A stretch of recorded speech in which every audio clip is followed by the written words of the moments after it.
இது நம்ம school homework video part 2. இந்த வீடியோவில் நம்ம இஷானியோட ஹோம்ஒர்க்கை கண்டுபிடிப்பாங்களா இல்லையா அதை நீங்கள் பார்க்கணும்னா லாஸ்ட் வரைக்கும் பார்த்துருங்க.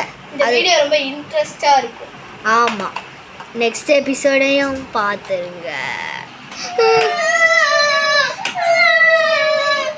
நான் ஹோம்ஒர்க்கை பண்ணதான் செஞ்சேன். ஆனால் அவங்க சொல்கிறாங்க பண்ணவே இல்லைன்னு. நான் 2 நாளாக வேறு எங்கள் ஸ்கூல்லையே இருக்கிறேன், எங்கள் வீட்டுக்கு வேறு விடலை. ஷானி, நான் உன் பிஹேவியர் இப்படி நினைக்கவே இல்லை தெரியுமா? இப்படி ஹோம்ஒர்க்கை எழுதாமல் நான் ஹோம்ஒர்க் எழுதுறது கூட மன்னிச்சிட்டேன். ஆனால் நீ என்னை பார்த்து மேக்ஸ் டீச்சர் நாங்கள் ஒரு பேய் பொம்மை வரைச்சி வச்சு, அதான் எனக்கு ரொம்ப கோபமாக இருக்குது. மிஸ், நான் பண்ணதான் செஞ்சேன் மிஸ்.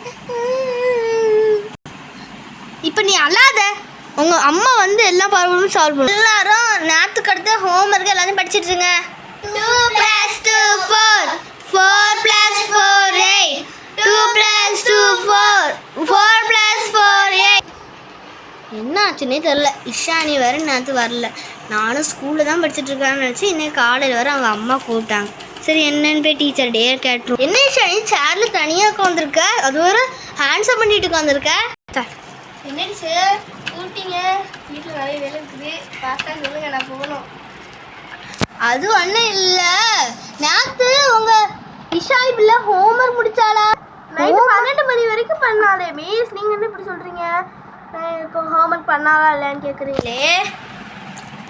அவங்க பிள்ளை ஹோம்ஒர்க் செய்யலை. ஒரு வாரம் பேய் பொம்மையை வரைஞ்சி மேக்ஸ் டீச்சர் நீ எழுதி வச்சிருக்கா. இல்லையா டீச்சர்? அவள் மேக்ஸ்லாம் எழுதினாலே அந்த கணக்கு கூட எனக்கு ஞாபகம் இருக்குது. 2 + 2 4 4 + 4 8 எழுதினாலே. அவன் என்கிட்ட காமிச்சதான் செஞ்சா.